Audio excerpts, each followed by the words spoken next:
باپ اور بیٹا روح القدس کے نام پر آمین۔ زندہ خداوند کا زندہ کلام۔ تکوین کی کتاب اس کا 28 باب۔ اشور کا سفر۔ تب اسحاق نے یعقوب کو بلایا اور اسے برکت دی اور اسے تاکید کر کے کہا کہ تو کنعان کی عورتوں میں سے بیوی نہ لینا، پر اٹھ اور پدان ارام کو اپنے نانا بیتویل کے گھر جا اور وہاں سے اپنے ماموں لابن کی بیٹیوں میں سے اپنے لیے بیوی لے، اور خدائے قادر تجھے برکت بخشے اور تجھے برمند کرے اور تجھے بڑھائے کہ تجھ سے قوموں کے گروہ نکلیں، اور وہ ابراہیم کی برکت تجھے دے، تجھے اور تیرے بعد تیری نسل کو بھی، تاکہ تو اپنی مسافرت کی سرزمین کو جو خداوند نے ابراہیم کو دی میراث میں لے۔ سو اسحاق نے یعقوب کو رخصت کیا اور وہ پدان ارام میں لابن کے پاس جو بیتویل ارامی کا بیٹا اور یعقوب اور عیساؤ کی ماں رفیقہ کا بھائی تھا گیا۔ پس جب عیساؤ نے دیکھا کہ اسحاق نے یعقوب کو برکت دی اور اسے پدان ارام میں بھیجا تاکہ وہاں سے اپنے لیے بیوی لائے، اور کہ اس نے اسے برکت دیتے ہی تاکید کر کے کہا کہ تو کنعانیوں کی بیٹیوں میں سے بیوی نہ لینا، اور کہ یعقوب اپنے ماں باپ کی فرمانبرداری کر کے پدان ارام کو چلا گیا۔ اور عیساؤ نے یہ بھی دیکھا کہ کنعان کی لڑکیاں میرے باپ اسحاق کو بری لگتی ہیں۔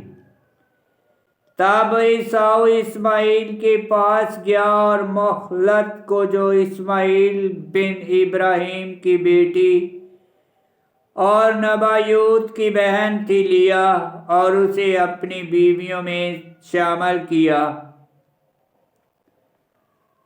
یعقوب کا خواب۔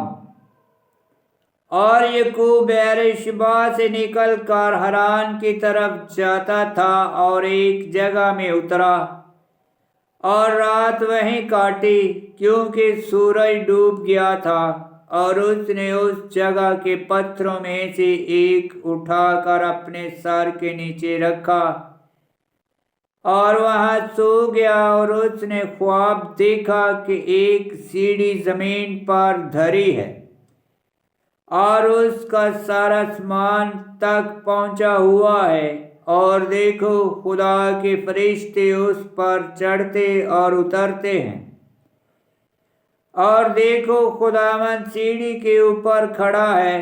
اور اس نے کہا کہ میں خداوند تیرے باپ ابراہیم کا خدا اور اسحاق کا خدا ہوں۔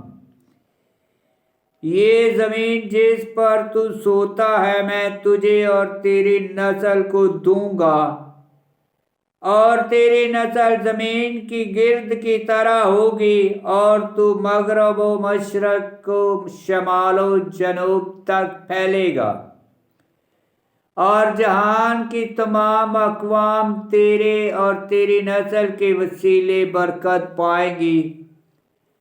اور دیکھ میں تیرے ساتھ ہوں، اور جہاں کہیں تو جائے تیری نگہبانی کروں گا، اور تجھے اس ملک میں پھر لاؤں گا، اور جو میں نے تجھ سے کہا ہے جب تک اسے پورا نہ کر لوں تجھے نہیں چھوڑوں گا۔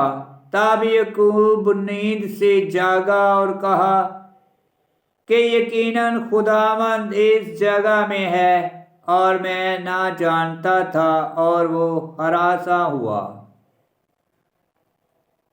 اور بولا کہ یہ کیسی بھیانک جگہ ہے۔